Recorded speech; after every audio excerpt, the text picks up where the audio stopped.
ហើយអ្នកអគ្រាក៏ជាស្គាល់កន្លែងទៅនេះហើយគឺថា viral ខ្លាំងមែនទែននៅក្នុង TikTok ឥឡូវនេះប៉ុណ្ណេះគឺថាខ្ញុំទៅការមក review map code version នៅក្នុងវគ្គនេះតែម្ដងហើយនេះគឺជាហាងកាហ្វេមួយគឺស្អាតខ្លាំងមែនទែនគ្រាយើក៏អបសេរីបដ ហើយក៏នៅមានកន្លែងប្លែកៗស្អាតជាច្រើនទៀតនៅក្នុង map នេះនៅគ្រាយើងដូចតែនេះគឺខ្ញុំអាចជិះ ski កើតគឺថាពិតជាអេមមែនទែនហ្នឹងហើយអ្នកអគ្រាកន្លែង driving point គឺជាកន្លែងហាត់ប្រាណហ្នឹងហើយគឺខ្ញុំអាចហាត់ប្រាណកើតទៀតអេមមែនទែនហើយ map នេះគឺនៅមានកន្លែងប្លែកៗជាច្រើនទៀតតែមុននឹងចូលដល់ការ review map code នេះគឺថាខ្ញុំសូមណែនាំខ្លួនសិនហ្នឹងហើយបើគេសួស្ដីគ្រាយើងជួបជាមួយខ្ញុំបាទ Prodary Gaming ឬក៏គ្រាយើងអាចហៅឈ្មោះក្រៅខ្ញុំបានគឺខ្ញុំមានឈ្មោះថា Boras Entry អញ្ចឹងគឺថាខ្ញុំបានណែនាំខ្លួនរបស់ខ្ញុំរួចហើយតឥឡូវនេះផងដែរគឺយើងទៅការ review map code មួយនេះតែម្ដងហើយ map code មួយនេះផងដែរគឺមានឈ្មោះថា NGZ Water Park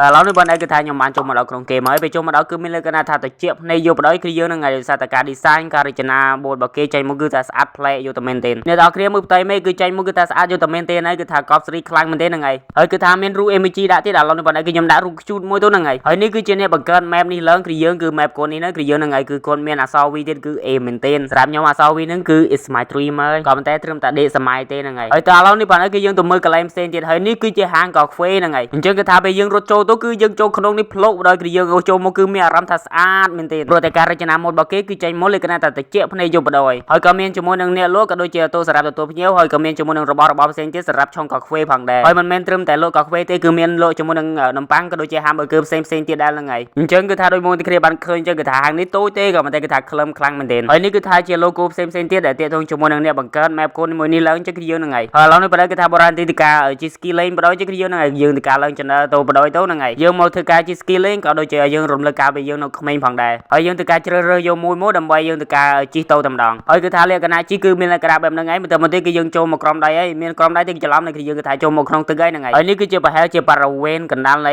map មួយនេះហើយដល់ហើយទៅគឺយើងទៅការដើរមើលតទៀតកន្លែង driving ផងដែរគឺថាខ្ញុំទៅមុខតទៀតដោយសារតែឃើញជាមួយនឹងកង់ឡានមួយនេះដល់ហើយទៅគឺថាទៅជីសាប់មើលក៏តែគឺអត់ជីបានទេគឺថាអត់បដ ாய் អញ្ចឹងគឺថាអត់អីទេឥឡូវនេះផងដែរគឺយើងទៅការដើរមើល map មួយនេះតទៀតហើយកន្លែង driving គឺថាចូលកើតក៏តែគឺចូលអត់កើតទេហ្នឹងហើយហើយមកដល់កន្លែង driving គឺជា logo ផ្សេងតទៀតហើយគឺយើងតែទៅជាមួយនឹងអ្នកបង្កើត map ហើយចំពោះការរៀបចំជាមួយនឹងរូបភាពបែបហ្នឹងគឺថាស្អាតខ្លាំងមែនទេហ្នឹងហើយដល់ពេលដែលខ្ញុំមកដល់កន្លែងទៅខ្ញុំចាប់អារម្មណ៍នៃគឺយើងគឺចាប់អារម្មណ៍ថាម្នាក់អាវខ្មៅនេះក៏គាត់ជាអ្នកបង្កើត map code ដែលគឺយើងគឺថាចៃមួយគឺស្អាតមែនទេហ្នឹងហើយចូលអ្នកទាំងអស់គ្នាគឺថាមានគូស្នេហាមួយគូនេះគឺថាស្អាតមែនទេគឺយើងគឺថាសមគ្រាយកមែនទេហ្នឹងហើយគឺថាខ្ញុំសូមសរសើរអ្នកដែលបានបង្កើត map code មួយនេះឡើងជាគឺយើងហ្នឹងហើយដោយសារតែគាត់បង្កើតមកគឺលក្ខណៈដាក់មកគឺបែបគូស្នេហ៍បដ ாய் ជាគឺយើងហ្នឹងហើយដល់ពេលខ្ញុំមកឈរលើកន្លែងស្មៅនេះគឺខ្ញុំមានអារម្មណ៍ថាតិចខ្លាំងមែនទេបើសិនជាយើងដាក់ graphic ធំទៀតគឺមើលទៅគឺមានអារម្មណ៍ថាស្មៅនេះគឺដូចពិតអញ្ចឹងហើយនេះគឺជា logo មួយទៀតដែលទាក់ទងជាមួយអ្នកដែលបង្កើត map code មួយនេះគឺយើងហើយក៏មានជាមួយនឹង ID របស់គាត់ដែរហ្នឹងហើយកន្លែងស្ពាននេះបងដែរគឺមានជាមួយនឹងស្ពានឆ្លងទៅឡានមួយនោះក៏តែខ្ញុំទៅជិះឡានក៏តែទៅអត់កើតទេហ្នឹងហើយអញ្ចឹងគឺថាឥឡូវនេះបងដែរគឺខ្ញុំទៅមើលកន្លែងផ្សេងតទៀតគឺយើងហ្នឹងហ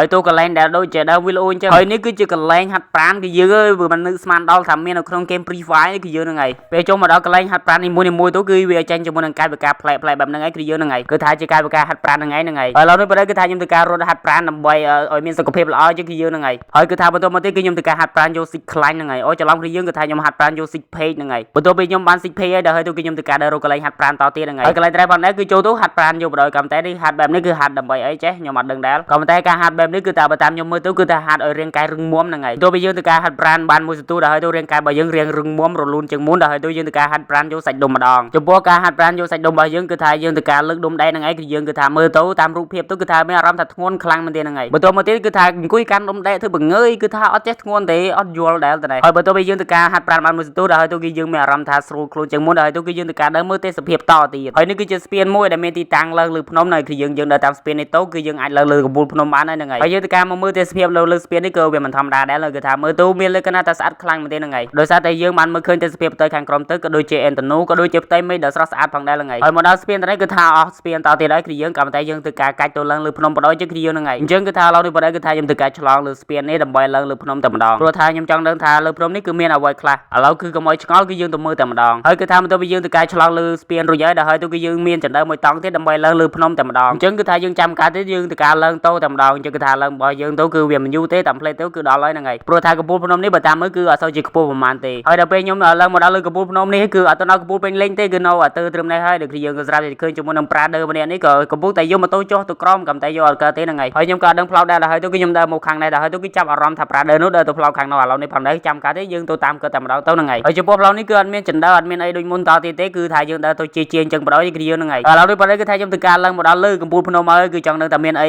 គឺថាមានជាមួយនឹងផ្ទះចឹងគឺយើងហ្នឹងហើយហើយក៏មានជាមួយនឹងរបស់ផ្សេងតទៀតចឹងគឺយើងហ្នឹងហើយគឺថាខ្ញុំអត់ដឹងទេដល់ហើយទៅគឺខ្ញុំទៅការចូលមកផ្ទះនេះដល់ហើយទៅគឺស្រាប់តែជិបឃុំខាំងបាត់ហើយគឺយើងគឺចប់បណ្ដោយហ្នឹងហើយគឺថាខ្ញុំខំដែររកកន្លែងចេញវិញដែរក៏តែរត់អត់ឃើញសោះគឺលេខកថានេះបើកើតមែបកូនមួយនេះគឺចង់ដាក់អន្ទាក់យើងហើយមើលទៅចឹងគឺថាឥឡូវនេះប៉ុន្តែគឺខ្ញុំអត់ទាន់អស់ចិត្តអស់ចង់ទេដែរទៅគឺថាព្យាយាមដែររកកន្លែងចេញអញ្ចឹងក៏តែគឺថាស្ពៃបាត់ហើយគឺយើងហ្នឹងហើយគឺថាខ្ញុំមានជាមួយនឹងស្គីដែរគឺខ្ញុំទៅការដាក់ជាមួយនឹងស្គីក្រែងវាកលិចចេញគឺយើងអញ្ចឹងឥឡូវនេះប៉ុន្តែគឺយើងចាំការទេយើងទៅការសេរីស្រង់ដាក់ស្គីតែម្ដងមកហ្នឹងហើយទៅមកយើងទៅការជីជាមួយនឹងលូតផ្លតមកក្រែងវាចេញបានគឺយើងក៏តែមើលទៅគឺលេខថាស្ពៃបាត់ហើយដល់ទៅគឺយើងមានអីទេគឺមានតែយើងចេញហើយយើងទៅការចូលមកសាមយគឺយើងហ្នឹងហើយអញ្ចឹងគឺថាឥឡូវនេះប៉ុន្តែគឺថាខ្ញុំបានចូលមកសាមយគឺយើងដែរហើយទៅគឺខ្ញុំសុំមកមើលផ្នែកខាងនេះសិនគឺយើងហ្នឹងហើយដោយសារតែផ្នែកខាងនេះគឺខ្ញុំអត់បានមើលទេហ្នឹងហើយបន្ទាប់ពីយើងទៅការមើលចប់ដល់ហើយទៅគឺយើងទៅការឡើងទៅលើភ្នំដើម្បីមើលតទៀតដល់ឥឡូវនេះប៉ុន្តែគឺថាយើងទៅការ review កន្លែងដែរដើម្បីទស្សនាតែម្ដងហើយទៅនេះផងដែរគឺថាខ្ញុំដើរទៅគឺអង្គុយអត់កើតទេដល់ពេលខ្ញុំដើរទៅមួយនោះគឺស្រាប់តែអង្គុយកើតគឺយើងកំតែឥឡូវនេះប៉ុន្តែគឺខ្ញុំដើររូអេមួយជីតខ្ជូតមួយសិនហ្នឹងហើយឥឡូវនេះប៉ុន្តែគឺថាអង្គុយខ្ជូតបដ គឺយើងហ្នឹងហើយកំតែខ្ជូតដូចជាអស់សង្ឃឹមដល់ហើយហ្នឹងហើយគឺកវីក្បាលបាត់ទៅហើយហ្នឹងហើយអញ្ចឹងហើយគឺថាជីវិតអលូនគឺបែបហ្នឹងហើយគឺយើងហ្នឹងហើយក៏ប៉ុន្តែគឺថាអីទេនេះប្រហែលជាជីវិតរបស់យើងអត់ទាន់ដល់គូនោះអ្នកដល់គ្នាគឺថារូបថតមួយនេះគឺថាស្អាតខ្លាំងមែនទេហ្នឹងហើយគឺថាខ្ញុំសូមសរសើរអ្នកបង្កើតហើយគឺយើងនឹងដាក់រូបភាពមកគឺថាប្លែកខ្លាំងមែនទេហ្នឹងហើយមានត្រឹមតែប្លែកទេគឺថាស្អាតយកទៅមែនទេហើយដោយសារតែខ្ញុំឃើញកន្លែងត្រង់មើលគឺដូចជាមានជាមួយនឹងរុក្ខជាតិដោះនៅលើទឹកដូចគឺយើងក៏ប៉ុន្តែគឺខ្ញុំមើលទៅគឺដូចជាអត់មានអីទេហ្នឹងហើយបន្តមកទៀតគឺថាខ្ញុំទៅការដើរទៅមើលកន្លែងផ្សេងតទៀតគឺយើងហ្នឹងហើយចង់ដឹងថាមានអីតទៀតគឺយើងហ្នឹងហើយនៅពេលដែលខ្ញុំដើរមកដល់កន្លែងត្រែក៏ស្រាប់តែមានជាមួយនឹងឡានមួយនេះដែរហើយទៅគឺខ្ញុំអាចជិះកើតទៀតគឺថាកប់ស្រីខ្លាំងមែនទេហ្នឹងហើយគឺថាបន្តមកទៀតគឺខ្ញុំទៅការជិះឡាននេះលេងបន្តិចបន្តួចមកដោយសារតែឡានមួយនេះគឺថាខ្ញុំមិនដែលបានជិះទេមិនមែនថាមិនដែលបានជិះសោះទេគឺថាជិះដើរគឺជិះទៅលើម៉ែបគោផ្សេងដែលខ្ញុំលេងជួបអញ្ចឹងទៅហ្នឹងហើយអញ្ចឹងគឺថាខ្ញុំមកដល់កន្លែងត្រែក៏ស្រាប់តែមានជាមួយនឹងទឹកកលោកតូចមួយសម្រាប់លេងហ្នឹងហើយបន្តមកទៀតគឺថាខ្ញុំទៅការទៅមកខាងមូតទៀតចង់ដឹងថាមានអីតទៀតជិះគឺយើងហ្នឹងហើយតែណែប៉ុន្តែគឺស្រាប់តែមានជាមួយនឹងភ្លៀងនៅគ្រឿងគឺតែគឺភ្លៀងធ្លាក់មកគឺបែបជាមួយនឹងស្លើដូចស្លើសាកូរ៉ាអញ្ចឹងគឺយើងហ្នឹងហើយអូអ្នកតាគ្រាអើយគឺថាមានជាមួយនឹងត្រីឆ្លាមនៅគ្រឿងហើយសំខាន់ណាស់ទៅនេះគឺយើងអាចដេកមើលកើតទៀតកប់ស្រីបដ ហ្នឹងហើយគឺថាសមជាមួយនឹងការ design ការរៀបចំរបស់គេគឺអេមែនទេហ្នឹងហើយហើយកន្លែងត្រែផងដែរគឺថាខ្ញុំមានអារម្មណ៍ថាទៀតខ្លាំងមែនទេនៅពេលដែលខ្ញុំបែរទៅកាន់ដើមឈើជិះគ្រាហ្នឹងពេលដែលខ្ញុំបែរទៅកាន់សមុទ្រគឺមានអារម្មណ៍ថា smooth ទៅវិញទេហ្នឹងហើយក៏តែដោយសារតែឃើញទេសភាពដើមឈើនេះអំណោយផលគឺលក្ខណៈតែតិចភ្នែកខ្លាំងមែនទេដែរហើយទៅគឺសុំបែរអេក្រង់ថត screenshot ទុំមកពីពោះទូជាអនុស្សាវរីយ៍ជិះគ្រាហ្នឹងហើយហើយនេះគឺជាកន្លែងមួយដែលល្បីពេញទីទៅខ្លាំងមែនទេដែរហើយទៅគឺខ្ញុំទៅការបានមកដល់ហើយហ្នឹងហើយហើយសំខាន់មានជាមួយនឹង hero high អាតូមកឈុតនេះបដជិះគ្រាហ្នឹងហើយគឺថាខ្ញុំលេងវានេះគឺថាមានលក្ខណៈថាចៃដន្យខ្លាំងមែនទេតែដោយសារតែឃើញ high អាតូនេះកំពុងតែសេតហើយទៅគឺខ្ញុំទៅវាយគេបដជិះគ្រាក៏តែគេវាយវិញបដហ្នឹងហើយហើយក៏ខ្ញុំក៏គ្មានធ្វើអីកើតទេគឺមានតែមកវ៉ាន់គេបដជិះគ្រាហ្នឹងហើយហើយទៅគឺយើងមកដល់ត្នេះតទៀតហ្នឹងហើយនេះគឺជាលក្ខណៈថាខ្ញុំលេងវាថ្មីទេហ្នឹងហើយក៏តែនៅពេលដែលខ្ញុំចូលសាមយក៏ស្រាប់តែចូលមកដល់គឺជួបជាមួយនឹង high អាតូនេះទៀតតែឥឡូវគឺយើងកុំខ្វល់យើងដាក់ជាមួយនឹងតែពេលនេះអ្វីព្រោះប្រែហ្នឹងហើយគឺថាបត់ដែលគេលេងនៅក្នុងទីតូទេហ្នឹងហើយហើយដាក់ជាមួយនឹង style នេះមកហើយទៅគឺដាក់បត់ហ្នឹងទៅហ្នឹងហើយគ្រាយើងហ្នឹងហើយខ្ញុំក៏ជឿថាគ្រាយើងប្រហែលជាបានឃើញនៅក្នុងទីតូខ្លះដែរហើយគ្រាយើងហ្នឹងហើយគឺគឺដាក់បត់ហ្នឹងទៅដាក់ style ហ្នឹងទៅគឺលេខតែចូលជាតិគ្នាខ្លាំងមែនទេហ្នឹងហើយឥឡូវនេះបើគឺថាខ្ញុំទៅការទៅមើលលើភ្នំតទៀតដោយសារតែវាមុនគឺខ្ញុំអត់ទាន់បានមើលអស់ទេឡើយតែជុំទៀតអញ្ចឹងឥឡូវនេះបើគឺថាខ្ញុំទៅតែម្ដងបន្ទាប់ពីខ្ញុំទៅការចំណាយពេលអរិយពេល1ម៉ោងមកគឺខ្ញុំបានទៅដល់ហើយហ្នឹងហើយហើយគឺថាខ្ញុំមកដល់គឺមានជាមួយនឹងប្រាដើម្នាក់នេះគឺគាត់ឡើងមកតាមដល់ហើយទៅគឺខ្ញុំបញ្ឆោតឲ្យគាត់ចូលក្នុងនេះបដជាគឺយើងហ្នឹងហើយក៏ប៉ុន្តែគឺថាខ្ញុំមើលទៅគាត់ប្រហែលជាគាត់ដឹងហើយគឺយើងហ្នឹងហើយដល់ហើយទៅគឺខ្ញុំរកវិធីធ្វើយ៉ាងម៉េចឲ្យគាត់ចូលក្នុងហ្នឹងឲ្យបានហើយវិធីរបស់យើងគឺមានអីច្រើនទេគឺយើងហ្នឹងហើយគឺថាវាយយោ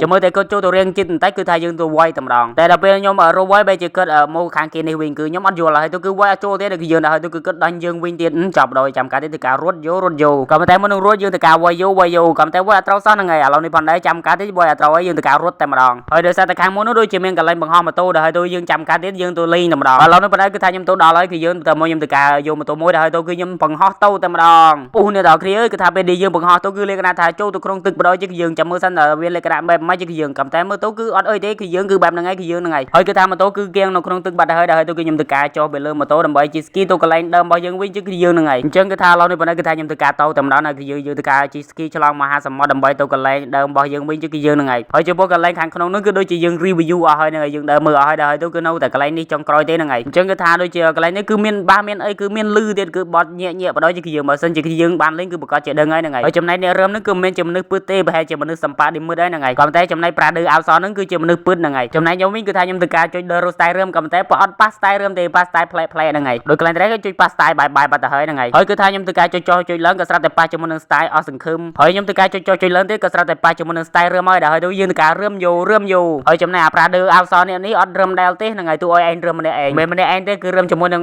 មនុស្សសម្បាដិមិត្តដែលគឺយើងកំតែចង់ឲ្យគឺរឹមដែរមិនរឹមដាក់មួយដៃទៅគឺយើងហ្នឹងហើយខ្ញុំទៅការមកវាយមនុស្សសម្បាដិមិត្តគឺវាយអត់កើតទេហ្នឹងហើយគឺយើងកំតែអាប្រាដល់នោះចង់វាយឯងវិញមួយដៃវិញបាត់ហើយគឺយើងហ្នឹងហើយអូអ្នកដល់គ្រាអើយមើលបាសគឺកប់ស្រីបរយគឺយើងហ្នឹងហើយអញ្ចឹងគឺដោយសារតែប្រាដល់នោះគឺថាតាមវាយខ្ញុំដែរទូគឺខ្ញុំលេងខ្វល់នឹងរឹមបាសទៀតហើយទូគឺខ្ញុំទៅការជីស្គីមើលអេនតូនូម្ដងហើយបន្ទាប់ពីខ្ញុំទៅការជីស្គីមើលអេនតូនូមួយសន្ទុះមកក៏ខ្ញុំទៅការត្រឡប់ទៅមើលកន្លែងឡានដែលគឺជាកន្លែងចុងក្រោយបង្អស់នៃម៉ែមួយនេះហើយគឺយើងដែលខ្ញុំដើរមើលហ្នឹងហើយក៏ប៉ុន្តែគឺថាកន្លែងឡាននេះគឺខ្ញុំដើររកកន្លែងចូលអត់ឃើញទេហ្នឹងហើយហើយគឺថាខ្ញុំទៅការទៅកន្លែងដើររបស់ខ្ញុំវិញហ្នឹងហើយអញ្ចឹងគឺថាចំពោះ map មួយនេះគឺយើងអស់កន្លែងដែលយើងត្រូវ review ហើយហ្នឹងហើយចំពោះ map code គឺថាមាន map ជាច្រើនខ្លាំងមែនទេហ្នឹងហើយក៏ប៉ុន្តែគឺថាខ្ញុំចូលចិត្តលេង map code ប្លែកៗក៏ដូចជា map code ស្អាតៗហ្នឹងហើយគឺថាខ្ញុំធ្វើ video ទាក់ទងជាមួយនឹង map code គឺខ្ញុំធ្វើឡើងដើម្បីទុកជាអនុស្សាវរីយ៍ព្រោះថា video ទាក់ទងជាមួយនឹង gameplay challenge bug FF គឺខ្ញុំមានអនុស្សាវរីយ៍ជាច្រើនហើយហ្នឹងហើយគឺបើឡងនេះប៉ុណ្ណឹងគឺថាខ្ញុំចង់មកកសាងអនុស្សាវរីយ៍នៅក្នុង map code ហ្នឹងហើយខ្ញុំក៏បានសម្រេចចិត្តធ្វើ video ទាក់ទងជាមួយនឹងវាតែម្ដងអញ្ចឹងគឺថា video នេះក៏មានតែប៉ុណ្្នឹងឯងសូមអរគុណសូមជម្រាបលាចាំជួបគ្នានៅ video ក្រោយទៀតហ្នឹងហើយគឺថាខ្ញុំក៏សូមអរគុណមកមួយគ្នាដែលបានតាមដានទស្សនា video របស់ខ្ញុំតាំងពីដើមរហូតដល់ចប់